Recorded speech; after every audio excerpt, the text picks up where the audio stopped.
O Nascimento da Tragédia foi o primeiro livro publicado do Nietzsche, enquanto ele ainda era professor lá na Universidade da Basileia, no ano de 1872. E esse livro, pessoal, ele foi muito, mas muito aguardado mesmo pela comunidade acadêmica. Isso porque o Nietzsche se tornou professor na Universidade da Basileia aos 24 anos de idade, ainda quando era um estudante universitário no doutorado. Ele nem terminou o doutorado e já foi chamado para ser professor na Universidade da Basileia. E entender esse aspecto, entender essa história, faz com que a gente entenda por que é que existia tanta expectativa na primeira obra do Nietzsche. Só para vocês terem uma ideia, os colegas de doutorado do Nietzsche levaram aí uns 10 anos para conseguir o mesmo cargo que o Nietzsche tinha acabado de conseguir. E nessa época, você só poderia assumir como professor universitário se você já fosse livre docente, se você já tivesse o pós-doutorado. Nesse tempo, o Nietzsche não tinha nem terminado ainda o doutorado, ele nem tinha terminado de escrever a sua tese. E a conversa foi basicamente a seguinte: o professor que estava saindo lá na Universidade da Basileia entrou em contato com o professor do Nietzsche, o Ritschl, que era um dos maiores filólogos da época na Alemanha. E ele não perguntou para o Ritschl se havia alguém que pudesse substituí-lo. Ele já perguntou pelo Nietzsche, porque os artigos que o Nietzsche escrevia chamavam a atenção da comunidade acadêmica nessa época. E então o Ritschl teceu elogios para o Nietzsche. Olha, ele é o melhor aluno que eu já tive nos meus mais de 39 anos de docência. O Nietzsche, ele vai ser um dos maiores filólogos da Alemanha. Pode colocar ele aí como professor na universidade, que eu assino embaixo que ele não vai decepcionar ninguém. O homem é um gênio, o homem é extraordinário. Ele é o líder dos filólogos da sua geração. E então, com tantos elogios de um dos maiores filólogos da Alemanha daquela época, o Nietzsche foi admitido imediatamente. Agora, sabendo de toda essa história, dá para entender a grande expectativa que todo mundo tinha pelo primeiro livro do Nietzsche. Só que quando O Nascimento da Tragédia saiu, foi uma frustração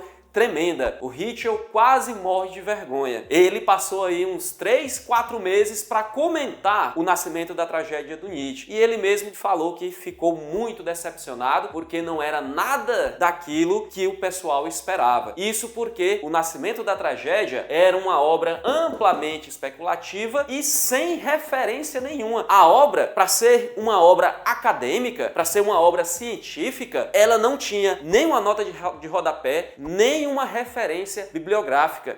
Um trabalho científico, um trabalho acadêmico, o cara vai escrevendo, olha, fulano disse isso no livro tal, na página tal, respondendo ao ciclano que falou isso no seu livro tal, do ano tal, da página tal. Não tinha nada disso no livro do Nietzsche. Não tinha uma referência. Parece que ele tirou tudo aquilo da cabeça dele, da imaginação. E então as críticas caíram em cima do Nietzsche. E até a posição do Nietzsche como professor universitário lá na Basileia ficou prejudicada depois disso. Bom, mas apesar de toda a crítica da comunidade acadêmica, o livro foi até que bem recebido pelo público leigo, principalmente pelos admiradores do Richard Wagner, porque nesse livro o Nietzsche tece grandes elogios à música do Wagner. E aqui ele nos diz que a origem da tragédia se encontra na relação entre dois princípios representativos da realidade: o princípio apolíneo e o princípio dionisíaco. O princípio apolíneo representa a razão, a ordem, a justa medida. E o princípio dionisíaco representa a emoção, a desordem e o caos. E de acordo com Nietzsche, esses princípios nos dão duas perspectivas diferentes para a gente entender a relação do homem com a natureza, a relação do homem com a realidade. O Nietzsche nos diz que, de acordo com o princípio apolíneo, o homem é separado da natureza, ele é apartado da realidade. E isso é assim para que ele possa observar, entender e contemplar a realidade como um observador externo. Já o princípio dionisíaco nos diz que o homem e a natureza são uma coisa só. O homem não é apartado da realidade. E toda a admiração do Nietzsche pela tragédia se dava porque ele entendia que na tragédia grega havia um equilíbrio entre esses dois princípios. No momento certo da tragédia, o homem se via apartado postulado da natureza como um ser racional que contempla a realidade. E no momento exato, em uma explosão de emoção, a tragédia fazia com que o homem se percebesse como um só com a realidade. Dessa forma, a tragédia grega enaltecia todos os aspectos do ser humano, tanto a razão quanto a emoção. E o homem ficava ciente de todas as suas potencialidades e do que ele realmente é. Só que tudo isso começa a ir por água abaixo com o Eurípides.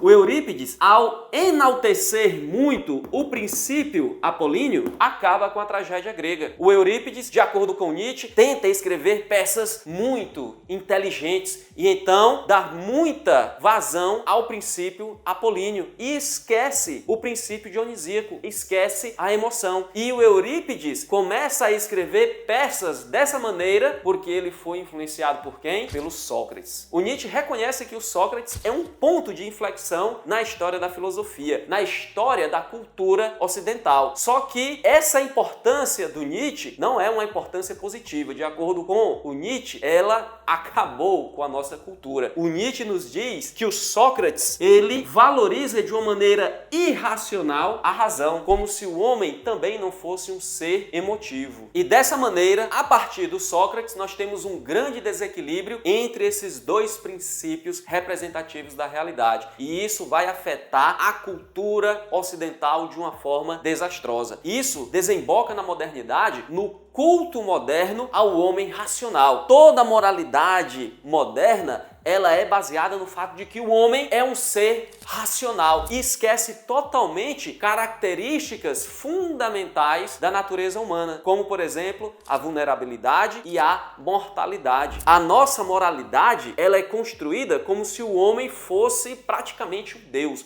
um ser autônomo, racional, que não fica doente, que não morre, que não tem suas fraquezas, que não tem suas emoções. O homem é um ser todo-poderoso que vai dominar a natureza e reinar perante tudo. Tudo isso é mera ilusão, tudo isso é besteira. O Nietzsche nos diz que essa visão do homem racional produziu uma cultura doente. Isso teve um efeito desastroso na nossa cultura. E numa cultura doente, nós temos um homem doente. Um homem que esquece que também é um ser emotivo. Um homem que esquece que é vulnerável e que é mortal. Por isso que o homem moderno não consegue lidar com a morte sem a religião. Por isso que ele precisa de muletas metafísicas para lidar com a sua mortalidade. Porque de uma maneira racional, inteligível, ele não consegue lidar com esse fim que é o seu fim inexorável. É por isso que o Nietzsche nos diz que para a gente salvar a nossa cultura ocidental, nós temos que restabelecer o equilíbrio entre essas duas forças, esses dois princípios representativos da realidade, assim como fizeram os gregos lá na antiguidade com a tragédia grega. E se você quiser entender como Nietzsche propõe que a gente faça isso, clica no primeiro link aqui da descrição e faça sua inscrição no nosso curso Demasiado Humano.